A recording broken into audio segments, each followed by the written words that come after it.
தளபதினா full story வந்து என்டையராக different. Vijay வந்து இந்த மாதிரி நடிச்சதே இல்லை. ஸோ 2 ஆக்டர் இருக்குது. ஸோ 2மே வேறு லெவல். அது டிஃப்ரெண்ட்டாக அதான் சொல்லுவேன். இந்த மாதிரி அது கெரியர்லேயே பார்த்துருவேன். ஸோ லாஸ்ட் முன்னாடி ரொம்ப என்ஜாய் பண்ணுவோம். ஃபுல்லாக தேட்டர் ஃபுல்லாக என்ஜாய் பண்ணுறோம். 2மே ஆக்சுவலாக ஃபுல்லி எங்கேஜ் தான். வெங்கட் பிரபு ஆக்சுவலாக சொல்லியிருப்பாரு. ஸோ நீங்கள் ஃபோனே எடுக்க முடியாது, அவ்வளோ எங்கேஜிங்காக இருக்கணும். சீரியஸாக அவ்வளோ எங்கேஜிங்காக இருந்துச்சு. 3 ஹவர்ஸுக்கு நான் போனதே தெரியாது. கிளைமேக்ஸ் தான் உங்களுக்கு கடை ப்ரெடிக்டபிளாக தான் இருக்கும். பட் ஆனால் அவ்வளோ எங்கேஜிங்காக இருந்துச்சு. பார்த்தாட்டு சிஎஸ்கே மேட்சுமே பேரலாக காட்டுவாங்க. ஸோ எல்லாமே பக்காவாக மேட்ச் கலர் ரெஃபரன்ஸ்லாம் ஃபுல்லாக தேட்டர் ஃபுல்லாக எங்கேஜிங்காக தான் இருந்துச்சு. த்ரிஷா ஒரு சாங் தான் வருவாங்க. நான் வந்த சாங்கில் பக்காவாக பண்ணியிருந்தாங்க. ஒரு வாட்டி பார்க்கலாம், அவ்வளோதான். அவ்வளோ சீனாக இல்லை. ரொம்ப நிறைய பேர் துப்பாக்கியோடலாம் சூப்பராக இருக்கேன். நான் ஒரு வாட்டி பார்க்கலாம். ரொம்ப இழுத்து அடித்த மாதிரி இருக்குது. அவ்வளோ.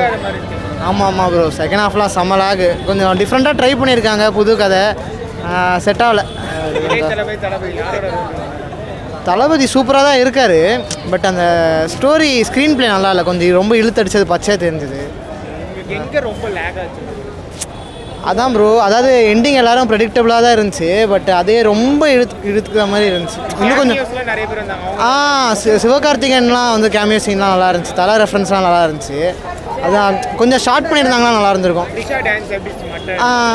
நல்லா தான். ஓகே தான். பாட்டு அவ்வளோ இதுவாக இல்லை, செட் ஆகலை. எங்கேயும் நிறைய கேமியோஸ் இருக்குது. பார்ட் 2க்கு ஒன்று லீடு கொடுத்துருக்காங்க. அது இன்னும் கொஞ்சம் ஒரு பார்ட் 1 நல்லாவே போயிடுச்சு. சிம்பிள் கதை தான். சயின்ஸ் ஃபிக்ல எதுவுமே கிடையாது. ஆனால் படம் நல்லா இருக்குது.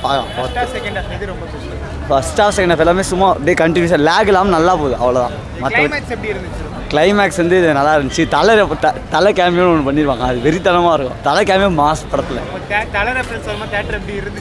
வெறி பிஜிஎம் மங்காத்தா பிஜிஎம் வரும். அதில் வெறித்தனமாக இருந்துச்சு. அந்த சீனு பயங்கரமாக இருந்துச்சு. எஸ்கே கேமியோ வந்து எப்படி அவர் வந்து சினிமா வந்து இவர்கிட்ட ஹேண்ட் ஒர்க் பண்ணிட்டு போகிற மாதிரி பண்ணியிருக்காங்க. அது நல்லா தான் இருந்துச்சு. பார்க்கும்போது நல்லா இருந்துச்சு. நார்மலாக தான் இருந்துச்சு. அவ்வளோலாம் திருப்பாச்சியில் அந்த ஸ்டெப்பு போட்டாங்க. அதெல்லாம் நல்லா இருந்துச்சு. இன்னொரு விஜய் நெகட்டிவ் ரோல் பண்ணியிருப்பா. அந்த விஜய் சூப்பராக பண்ணியிருக்காரு. அந்த இளைய தளபதி தான் படமே. இது சும்மா நம்ம அவர் வந்து லைட்டாக கம்பேக் கொடுக்குற மாதிரி. ஆனால் அவர் சரியாக நினச்சிரு. தெரியும் விஜய் யாருமே அப்படி பார்த்தே இருக்க மாட்டாங்க. அந்த லெவலில் இருந்துச்சு படம்.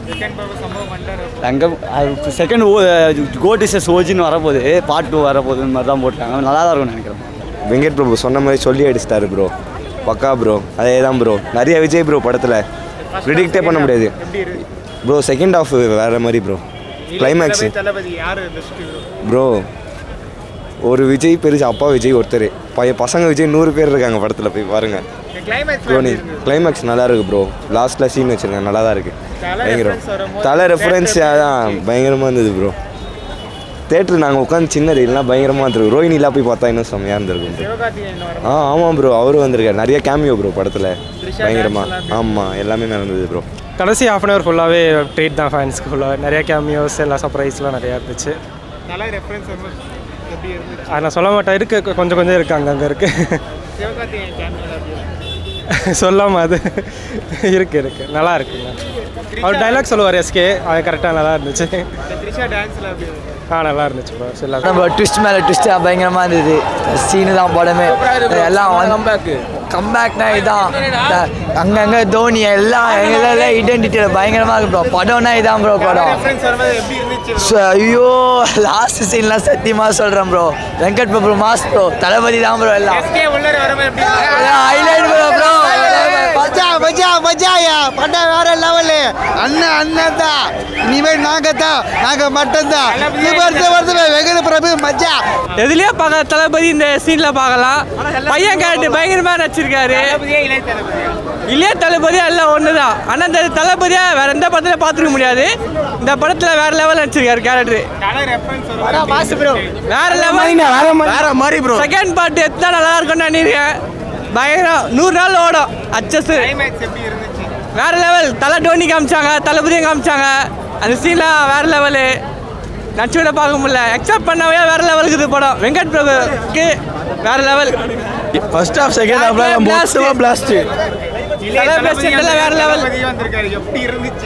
சத்தியமாக எக்ஸ்பெக்ட் பண்ணவே இல்லை. இவ்வளோ வெங்கட் பிரபு வந்து இப்படி எடுப்பாரு அப்படின்னு சொல்லிட்டு வேற மாதிரி எடுத்திருக்காரு படத்தை. செம்மையா இருந்துச்சு.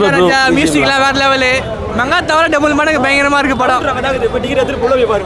மங்காத்தாவோட 10 மடங்கு அதிகமா இருக்கும். நாங்க சொன்னதை ஃபேமிலியோட குழந்தையோட கொண்டு வந்து பாருங்க. எல்லாருக்கும் பிடிக்கும். புரியல. நல்லா இருந்துச்சு. செம்மையா இருந்துச்சு. நல்லா இருந்துச்சு. தோனியை காட்டும் போது நல்லா இருந்துச்சு. அது கிளைமேக்ஸ்ல எப்படி இருந்துச்சு? வேற லெவல் ப்ரோ. அது ஜேனாவை பற்றி சொல்கிறதுக்கு ட்விஸ்டே கிளைமேக்ஸ் தான் ஆக்சுவலாக. ஸோ அது கிளியராக வந்து கரெக்டாக ஸ்கைஃபை கனெக்ட் பண்ணியிருக்காங்க. It was very good movie and connect from VP. மியூசிக்லாம் வந்து Yuvan Shankar as usual BGM பட்டே கிளப்பியிருக்காரு. ஸோ ஒரு ரேப் சாங் மாதிரிலாம் கொண்டு வந்திருக்காங்க. அதெல்லாம் ரொம்ப சூப்பராக இருக்காரு. சூப்பராக இருக்குது. கிட்டத்தட்ட வெங்கட் பிரபு படம் தான் அது. தளபதி மூவி கிடையாது இது. வெங்கட் பிரபுடைய ஆக்ஷன் ரொம்ப நல்லா இருக்குது. இது எனக்கு தெரிஞ்சு வந்து பார்த்தீங்கன்னாக்கா இன்னும் கொஞ்சம் பிஜிஎம் கொடுத்துருக்கலாம். பிஜிஎம் கொஞ்சம் கம்மி தான். பட் ஆனால் படம் ஆவரேஜ் பார்த்தீங்கன்னா நல்லா சூப்பராக இருக்குது. படத்தை வந்துட்டு ஃபேமிலி ஆடியன்ஸை ரொம்ப விரும்பி பார்க்கலாம். ஒன்றும் பிரச்சனை கிடையாது. சிஎஸ்கே ஃபேன்ஸாக இருந்தாங்கன்னாக்கா உங்களுக்கு ரொம்ப பிடிக்கும். ஒன்றும் கிட்டத்தட்ட சில பேர் வந்து கிரிக்கெட்டை ரசிக்க தெரியாமல் இருக்கிறாங்க. அவங்கன்னா பார்த்தாங்கன்னா கிளைமேக்ஸில் கொஞ்சம் டவுனாக இருக்கிற மாதிரி தான் தெரியும். கிரிக்கெட்டை ரசிக்க தெரிஞ்சவங்க பார்த்தாங்கன்னாக்கா ரொம்ப பிடிக்கும் அந்த படம். 40 நிமிஷம் கிளைமேக்ஸில் பார்த்தீங்கன்னா அருமையாக இருக்குது படம். அதாவது படம் ஆல்ரெடி ரொம்ப ஃபாஸ்ட்டாக தான் போயிட்டுருக்கு. லாஸ்ட்டு ஒரு கிளைமேக்ஸில் வந்து ரொம்ப அருமையாக பண்ணியிருக்காங்க. பட் இது அப்படியே பார்த்தீங்கன்னாக்கா பையனை வந்துட்டு அப்பா பழி வாங்குற மாதிரிலாம் நிறைய படம் பண்ணிட்டாங்க. கிட்டத்தட்ட வந்து பார்த்தீங்கன்னாக்கா ரஜினி பண்ணிட்டாப்புல, அடுத்து வந்து பார்த்தீங்கன்னா கமல்ஹாசனும் பண்ணிட்டாப்புல. கிட்டத்தட்ட இதுவும் அதே தான். பட் வில்லனாக இருந்தால் அப்பா ஒன்றும் பண்ண முடியாது. அதனால் வந்து பையனை இதுதான் பண்ணியாகும். படம் நல்லா அருமையாக இருக்குது. வருது தலையோடைய ரெஃபரன்ஸ் சீன் ஒன்று வருது. அவங்க பொண்ணு வந்து யாரை பிடிக்கும்னு சொல்லிட்டு கேட்குறப்போ தலையை பிடிக்கும்னு சொல்லுவாங்க. அந்த டைம் ஒரு சீன் ரொம்ப பயங்கரமாக இருக்கும். மங்காத்தாவுடைய பிஜிஎம் ரொம்ப சூப்பராக இருக்கும். மங்காத்தாவுடைய பிஜிஎம் ஒன் டைம் வருது சின்னதாக லைட்டாக. மற்றபடி வந்து பார்த்தீங்கன்னாக்கா தோனி வேறு லெவல். நல்லா இருக்குது ப்ரோ படம். எல்லாமே எந்த லேகும் இல்லை. போய் படம் பாருங்கள். சூப்பராக இருக்கும். சூப்பர் கிளைமேக்ஸில் வேறு லெவல். நான் சொல்ல முடியாது. நீங்கள் உள்ளே போய் பாருங்கள். வேறு லெவல் வைப்பு. தியேட்டர் வைப்பு இருக்குது. சூப்பராக. எஸ்கே கேமியோ நீங்கள் போய் உள்ளே போய் பாருங்கள். நல்லாயிருக்கு. விஜய் ஃபேன்ஸுக்கும் ஃபர்ஸ்ட் ஹாஃப் கொஞ்சம் அப்படியே ஃபேமிலி சென்டிமெண்ட்ஸ்னு ஆவரேஜாக போச்சு. செகண்ட் ஹாஃப் கொஞ்சம் சில இடத்துல கொஞ்சம் போர் அடிச்சுது. லாஸ்ட் ஒரு 15 to 20 மினிட்ஸ் வந்து செம்மையாக கொண்டு போயிட்டாங்க. தலை ரெஃபரன்ஸு டோனி அப்படிலாம் காமிக்கும் போது பயங்கர வைப்பாக இருந்தது. சொல்கிறதுக்கு எதுவுமே இல்லை. வேறு லெவல். எல்லாரும் ஃபேமிலியோட தளபதி அவ்வளோதான். 2026 நமக்கு தான்றதை வந்து எல்லாத்துலேயும் அடிக்கடி ரிவீல் பண்ணிகிட்டே இருக்காங்க. அதை நிறைய பேர் அது சாத்தியம் இல்லைன்னு சொல்கிறாங்க. சொல்கிறவன் 1000 சொல்லுவான். இப்போ இங்கே பாருங்கள், இங்கேயே நேற்று பேனர் வைக்கிறது கட் அவுட் வைக்கிறதுல அவ்வளோ பிரச்சனை பண்ணுவாங்க. பயப்பட தான் செய்வாங்க. அதெல்லாம் சும்மா இவ்வளோ பிரச்சனை வேற பண்ணுறாங்க. அதெல்லாம் பண்ணுவாங்க ப்ரோ. நம்ம எல்லாமே பார்த்தீங்கன்னா நம்ம தளபதி ஸ்டைலில் தான் ஊதி விட்டு போயினே இருக்கணும். நம்ம வேலை நம்ம கிளம்பி வளர்ந்து வராங்கன்னா அவங்க நம்ம தான் தூக்கி விடணும். அவங்களுக்கு குறை சொல்லி இப்போ கூட மாநாடு கூட அவ்வளோ பிரச்சனை. இடம் தர மாட்டுறாங்க. எவ்வளோ சொல்கிறாங்க. ஆனால் கார் ரேஸ் மட்டும் நடத்திக்கிறாங்க. அதுக்கெல்லாம் சீக்கிரம் பர்மிஷன் கட்டிச்சு இல்லைன்னா ப்ரோ மாநாடுக்கு இடம் தர மாட்டேன்னு சொல்லிட்டு பெரிய பிரச்சனை போயிட்டு இருக்கு. உங்களோட கருத்து என்ன? பயம்தான். அவர் சினிமாவில் இருக்கும் போதே போயிடுவாங்க. இப்போ அரசியலுக்கு வந்து டோட்டலாக இறங்கிட்டாரு. தடங்கள் பண்ணுறாங்க.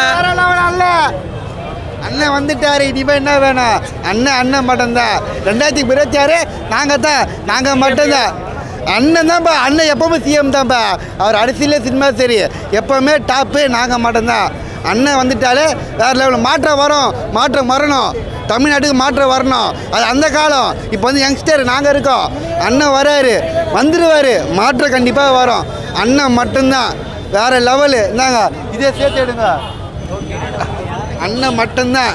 வேறு யாருமே இல்லை. ப்ரோமோ ரெடி பண்ணிட்டீங்க.